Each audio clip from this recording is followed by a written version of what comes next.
नमस्कार मित्रों, मैं अनुजुक्त भारत में मुस्लिम और मुस्लिम आबादी को लेकर होने वाली राजनीति के एपिसोड 3 भाग 3 को लेकर आप सबके सामने उपस्थित हूं। जैसा भाग 1 और भाग 2 में आप सब कुछ सुने होंगे और जानने की कोशिश भी कर रहे होंगे कि आखिर भारत में मुस्लिम को लेकर इतना विरोधाभास या राजनीति क्यों है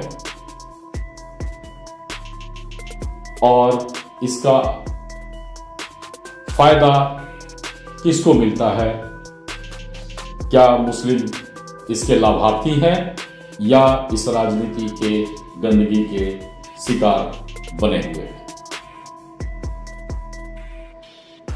मेरा उद्देश्य भारत में सामाजिक सौहार्द को पुनर्जीवित करवाना है, जो राजनीतिक कारणों से कहीं खो गया।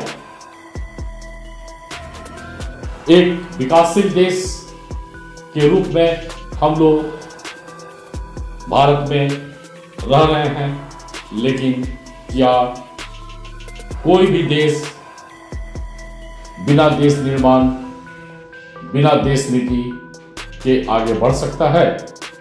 शायद इसका उत्तर ना नहीं आएगा। और देश नीति के साथ देश निर्माण के लिए हर वर्ग का बराबर भागीदारी जरूरी है और यही मेरा प्रयास भी है। मेरे इस चैनल को लाइक, सब्सक्राइब और शेयर करते रहे ताकि लगातार इस तरह की जानकारियां मैं देने की कोशिश करता रहूं और आप सभी के सहयोग से शायद आज नहीं तो कल, नहीं तो 5 साल के बाद, 10 साल के बाद, 50 साल के बाद ये कामयाबी भारत को, हम लोग के पीढ़ियों को मिले।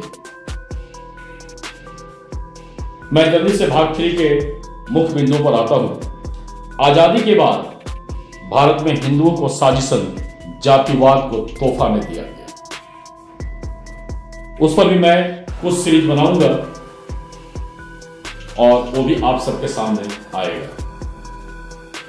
मुस्लिम को इस्तेमाल का साधन माना गया और सामाजिक खाई के लंबाई चौड़ाई को लगातार राजनीतिक कारणों में बढ़ाया। परिवारवाद नेता समूह को इसका कोई फर्क नहीं पड़ा और मेरा उद्देश्य इन्हीं खाई के कारणों को खोजना और बताना है। देश निर्माण के लिए सामाजिक सौहार्द को पुनः खड़ा करवाने का कोशिश करवाना है। जैसा भाग 2 में आप सभी जानते हैं और आप सभी ने अफगानिस्तान के नाम को सुना होगा, अतः आपको पहले अफगानिस्तान को समझना होगा और फिर पाकिस्तान को भी। आप सभी जानते भी होंगे, आज का जो अफगानिस्तान है, पूर्व में इसको गांधार प्रदेश भी बोला जाता था।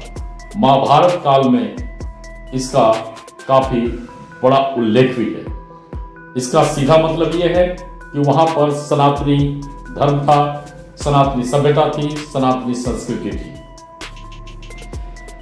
आप ये भी जान चुके हैं कि अरब देश का इस्लाम धर्म सबसे पहले अखंड भारत के अफगानिस्तान में प्रवेश किया और अरब देश में इस्लाम धर्म का उदय महान पैगंबर साहब के पवित्र कुरान के माध्यम से आया था।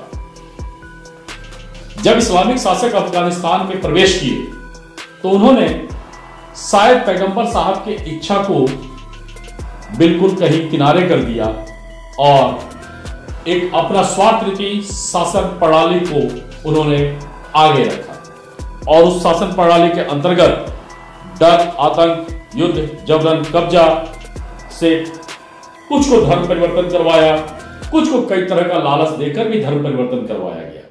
ऐसा इतिहास के कई पन्नों में कई जगहों पर वर्णित भी मिलता है।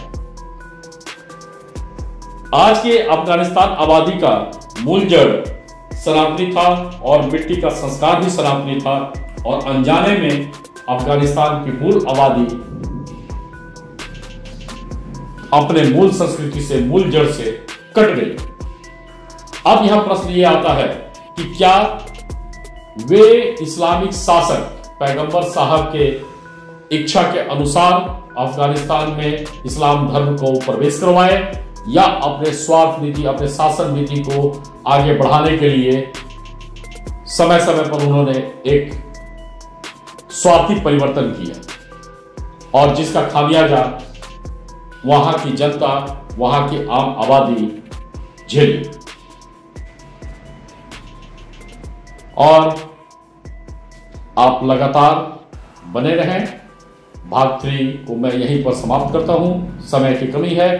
भाग 4 का इंतजार करें, जल्द ही वो आपके सामने आएगा। धन्यवाद।